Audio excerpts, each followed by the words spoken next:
নমস্কার বন্ধুরা, আমার নতুন ব্লগে তোমাদের সবাইকে স্বাগত। গত 13ই মার্চ ছিল আমার শাশুড়ির জন্মদিন।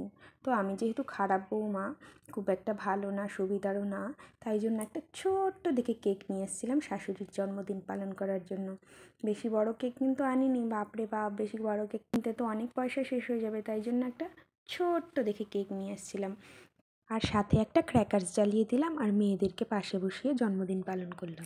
বল ঠাম্মিকে বল, happy birthday to you, happy birthday to you, happy birthday, happy birthday, happy birthday to you.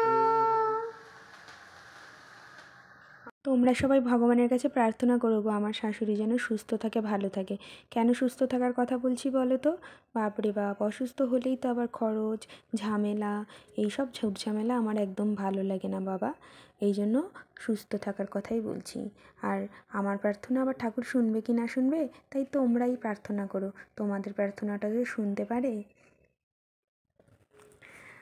তো মেয়েদেরকে পাশে বসিয়ে শাশুড়ি কিন্তু কেক কেটে নিল।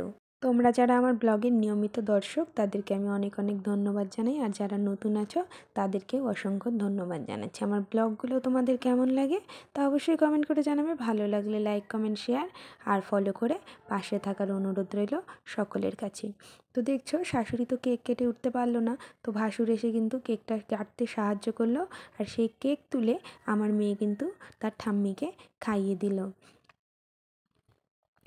আমার এই শাশুড়ির যে জন্মদিনটা আমরা ছোট করে পালন করলাম, সেটা তোমাদের কেমন লাগলো তা অবশ্যই কমেন্ট করে জানাবে। ভালো লাগলে কিন্তু লাইক, কমেন্ট, শেয়ার আর ফলো করে পাশে থাকার অনুরোধ রইল। এরপর কি হলো, এরপর আমরা সবাই মিলে এক এক করে শাশুড়িকে প্রণাম করে নিলাম। আর এইভাবেই কিন্তু ছোট্ট করে শাশুড়ির জন্মদিনটা পালন করলাম। বেশি বড় করে করলাম না, বাপরে, বেশি বড় করে করতে তো প্রচুর খরচ হয়ে যাবে, এই জন্য ছোট্ট করে করেছি। তোমাদের কেমন লাগলো ভিডিওটা তা অবশ্যই জানাবে।